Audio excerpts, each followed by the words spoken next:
નમસ્કાર. આજના આપણા આ વિશ્લેષણમાં તમારું સ્વાગત છે. આજે આપણે મહાભારતના એક એવા તેજસ્વી અને પરાક્રમી પાત્ર વિશે વાત કરવાના છીએ જેનું નામ પડતા જ શૌર્ય અને વીરતા યાદ આવી જાય. હા, આપણે વાત કરી રહ્યા છીએ અભિમન્યુની. કુરુક્ષેત્રના એ ભયાનક યુદ્ધમાં આ મહાન યોદ્ધાનું જીવન ભલે એકદમ ટૂંકું રહ્યું, પણ તેમની વીરતા અને બલિદાનની ગાથા આજે સદીઓ પછી પણ એટલી જ અમર છે. જુઓ, આ એક જ વિચાર બધું કહી જાય છે. અન્યાય સામે ઝૂકવા કરતાં લડીને મરવું બહેતર છે. આ શબ્દો 16 વર્ષના એ મહાન હીરોના અસ્તિત્વ અને તેના સિદ્ધાંતોને એકદમ સચોટ રીતે રજૂ કરે છે. અન્યાય સામે ક્યારેય ન ઝૂકવાની આ અડગ ભાવના જ હતી જેના લીધે આ યુવા યોદ્ધાના અજોડ સાહસે ભારતીય ઇતિહાસના સૌથી મોટા યુદ્ધની નૈતિક દિશા જ હંમેશા માટે બદલી નાખી. તો ચાલો સૌથી પહેલા વિભાગ 1માં વાત કરીએ તેમના જન્મ અને પૃષ્ઠભૂમિ વિશે. આપણે સૌ જાણીએ છીએ તેમ અભિમન્યુ કોઈ સામાન્ય બાળક નહોતા. તેઓ પાંડવ શ્રેષ્ઠ અર્જુન અને ભગવાન શ્રીકૃષ્ણના બહેન સુભદ્રાના પુત્ર હતા. એટલે કે ચંદ્રવંશી ક્ષત્રિય હોવાની સાથે સાથે તેઓ ભગવાન શ્રીકૃષ્ણ અને બલરામના સગા ભાણેજ પણ હતા. આટલા મહાન અને શક્તિશાળી વંશમાં જન્મ થયો હોય એટલે એ તો પહેલેથી જ નક્કી હતું કે તેમનું ભવિષ્ય અત્યંત તેજસ્વી રહેવાનું છે. એમનું શિક્ષણ તો જુઓ, ખરેખર અદ્ભુત હતું. એમ કહી શકાય કે ગર્ભમાંથી જ એની શરૂઆત થઈ ગઈ હતી.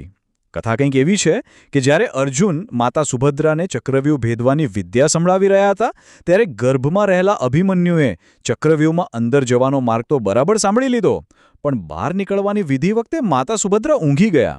એટલે એ જ્ઞાન અધૂરું જ રહી ગયું. ત્યારબાદ વનવાસના કપરા સમયમાં તેમનો ઉછેર તેમના મોસાળ દ્વારકામાં થયો. ત્યાં તેમને સ્વયં શ્રી કૃષ્ણ અને તેમના પુત્ર પ્રદ્યુમ્ન પાસેથી અસ્ત્રશસ્ત્રની શિક્ષા મળી. અને હા, આગળ જતા તેમના લગ્ન મત્સ્ય દેશના રાજા વિરાટની પુત્રી ઉત્તરા સાથે થયા. હવે આપણે આગળ વધીએ વિભાગ 2 તરફ. ચક્રવ્યૂહ અને તેમનું અજોડ સાહસ. હવે પેલું ગર્ભમાં મળેલું અધૂરું જ્ઞાન કેવી રીતે એક બહુ જ મોટી ભૂમિકા ભજવવાનું હતું તે જોઈએ. મહાભારતના યુદ્ધનો 13મો દિવસ આવી ગયો હતો. કૌરવ સેનાના સેનાપતિ દ્રોણાચાર્યએ પાંડવ સેનાને હરાવવા અને ખાસ કરીને ધર્મરાજ યુધિષ્ઠિરને જીવતા પકડવા માટે એક ભયાનક જાળ બિછાવી, જેને આપણે ચક્રવ્યૂહ કહીએ છીએ. આ કોઈ સામાન્ય વ્યૂહરચના ન હતી, તે લગભગ અજેય હતી. અહીં સૌથી મોટો પ્રોબ્લેમ શું હતો ખબર છે? પાંડવો તે સમયે બરાબરના ફસાયા હતા. આખા પાંડવ પક્ષમાં માત્ર 2 જ વ્યક્તિઓ એવા હતા જે આ ચક્રવ્યૂહ ભેદવાનું જાણતા હતા, અર્જુન અને શ્રીકૃષ્ણ. અને કૌરવો એક બહુ મોટી ચાલ રમી. સંશપ્તકો એટલે કે ત્રિગર્તના રાજા સુશર્મા દ્વારા તેઓએ અર્જુનને યુદ્ધભૂમિથી જાણી જોઈને ઘણે દૂર મોકલી લીધો. હવે બાકીના પાંડવો પાસે આનો કોઈ ઉપાય ન હતો. તેઓ આ વ્યૂહરચનાથી તદ્દન અજાણ હતા. આખી પરિસ્થિતિ જોઈને બધા જ વડીલો ભારે ચિંતામાં ડૂબી ગયા. ત્યારે તમે વિચાર કરો, માત્ર 16 વર્ષના એક કિશોરે અભિમન્યુએ એકદમ આત્મવિશ્વાસ સાથે આગળ આવીને કહ્યું, તમે ચિંતા ન કરો, મને વ્યૂહમાં પ્રવેશતા આવડે છે, હું મોરચો સંભાળીશ. અને પછી એક માસ્ટર પ્લાન બન્યો.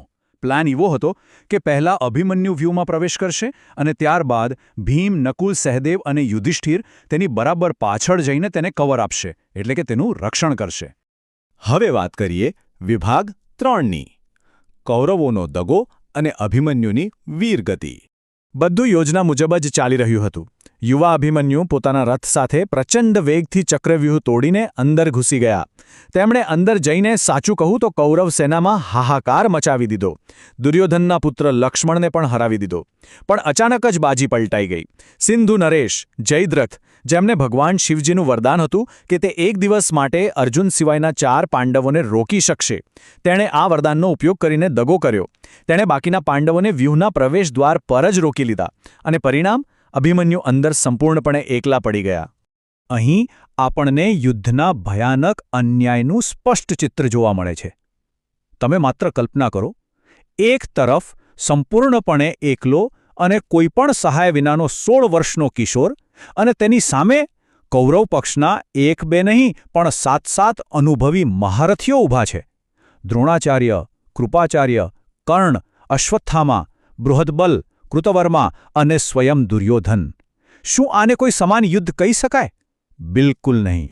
જ્યારે આ 7 મહારથીઓને લાગ્યું કે આ છોકરાને સીધી અને ન્યાયી રીતે હરાવવો અશક્ય છે, ત્યારે એમણે યુદ્ધના બધા જ નિયમો નેવે મૂકી દીધા. તેઓ એકદમ કાયરતા પર ઉતરી આવ્યા. કર્ણે પાછળથી છૂપો વાર કરીને અભિમન્યુનું ધનુષ કાપી નાખ્યું. બીજા મહારથીઓએ ભેગા મળીને તેના ઘોડા અને સારથીને મારી નાખ્યા. સાવ શસ્ત્રહીન થઈ જવા છતાં આ મહાન યોદ્ધાએ હાર ન માની. તેણે રથનું પૈડું ઉપાડીને યુદ્ધ ચાલુ જ રાખ્યું. પણ અંતે અત્યંત અન્યાયી રીતે દુશાસનના પુત્રે પાછળથી માથામાં ગદા વડે પ્રહાર કર્યો અને અભિમન્યુએ વીરગતિ પ્રાપ્ત કરી. હવે જોઈએ વિભાગ 4. અભિમન્યુના મૃત્યુની મહાભારતના યુદ્ધ પર શું અસરો થઈ? આ અત્યંત ક્રૂર અને અન્યાયી ઘટનાએ મહાભારતના યુદ્ધની આખી પ્રકૃતિ જ હંમેશા માટે બદલી નાખી. પોતાના જવાન પુત્રના આવા કપટપૂર્ણ મૃત્યુના સમાચાર સાંભળીને અર્જુન પર શું વીતી હશે? તેઓ ક્રોધ અને શોકથી લગભગ પાગલ જેવા થઈ ગયા. અને આ જ ભયંકર દુઃખમાં તેમણે એક મોટી પ્રતિજ્ઞા લીધી. તેમણે ઘોષણા કરી કે જો તેઓ આવતીકાલના સૂર્યાસ્ત પહેલાં આ આખા ષડયંત્રના મુખ્ય ગુનેગાર જયદ્રથનો વધ નહીં કરે તો તેઓ પોતે જ ચિતા સળગાવીને અગ્નિસ્નાન કરી લેશે.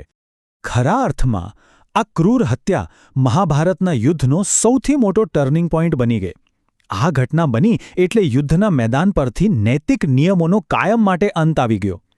પોતાના યુવા પુત્રની આ રીતે નિર્દયતાથી હત્યા થતાં પાંડવોને પણ સમજાઈ ગયું કે હવે આ કૌરવો સાથે ધર્મના નામે યુદ્ધના નિયમો પાળવા શક્ય જ નથી.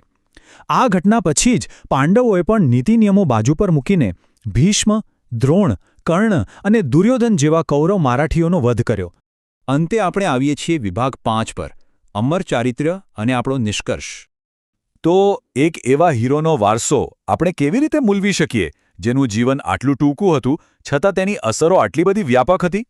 શા માટે અભિમન્યુ માત્ર એક યોદ્ધા ન રહેતા બલિદાનનું સર્વોચ્ચ પ્રતીક બની ગયા? સૌથી પહેલો ગુણ છે અજોડ સાહસ. તેમને ખબર જ હતી કે અંદર ગયા પછી બહાર નીકળવાનો રસ્તો ખબર નથી, છતાં માત્ર ધર્મ અને પિતાના સન્માન માટે તેઓ વ્યૂહમાં કૂદી પડ્યા. બીજું છે નિરપેક્ષ કર્તવ્ય. વડીલોની ચિંતા દૂર કરવા તેમણે પોતાના પ્રાણની આહુતિ આપી દીધી. અને ત્રીજું, તેઓ કરુણતાનું પ્રતીક છે, કારણ કે તે એક પિતાવિહોણો યુવાન હતો જેને છળકપટથી નિર્દયતાથી મારી નાખવામાં આવ્યો. જો આખી ઘટનાનું તારણ કાઢીએ તો એક વાત ચોક્કસ છે. તે 13મા દિવસે ભલે ભૌતિક રીતે કૌરવોની જીત થઈ હોય અને તેમણે પોતાનો ચક્રવ્યૂહ બચાવી લીધો હોય, પરંતુ નૈતિક રીતે તો તેઓ એ જ ક્ષણે હારી ગયા હતા જ્યારે 7 મહારથીઓએ ભેગા મળીને એક શસ્ત્રહીન બાળક પર સંયુક્ત વાર કર્યો. ત્યારે કૌરવોએ પોતાનો બચ્યો ખૂચ્યો ધર્મ પણ ગુમાવી દીધો હતો. અને આ જ ઘટના તેમના સંપૂર્ણ પતનનું સૌથી મોટું નૈતિક કારણ બની. આજે સદીઓ વીતી ગઈ છે, છતાં પણ જ્યારે કોઈ ભયંકર મુશ્કેલી કે મોટી જાળની વાત આવે ત્યારે આપણે તેને ચક્રવ્યૂહ જ કહીએ છીએ, ખરું ને? અને જ્યારે અડગ હિંમતની વાત આવે ત્યારે હંમેશા અભિમન્યુનું જ ઉદાહરણ આપવામાં આવે છે. તો અંતે એક વિચારવા જેવો પ્રશ્ન એ ઊભો થાય છે કે આપણા આજના આધુનિક જીવનમાં પણ જ્યારે અણધારી મુશ્કેલીઓના આવા ચક્રવ્યૂહ રચાય છે ત્યારે આપણે આ અમર યોદ્ધા જેવી જ અડગ હિંમત અને કર્તવ્યનિષ્ઠા કઈ રીતે દાખવી શકીએ? બસ આ જ વિચાર સાથે આપણે આજના આ વિશ્લેષણને અહીં જ વિરામ આપીશું. આ સફરમાં મારી સાથે જોડાવા બદલ તમારો ખૂબ ખૂબ આભાર.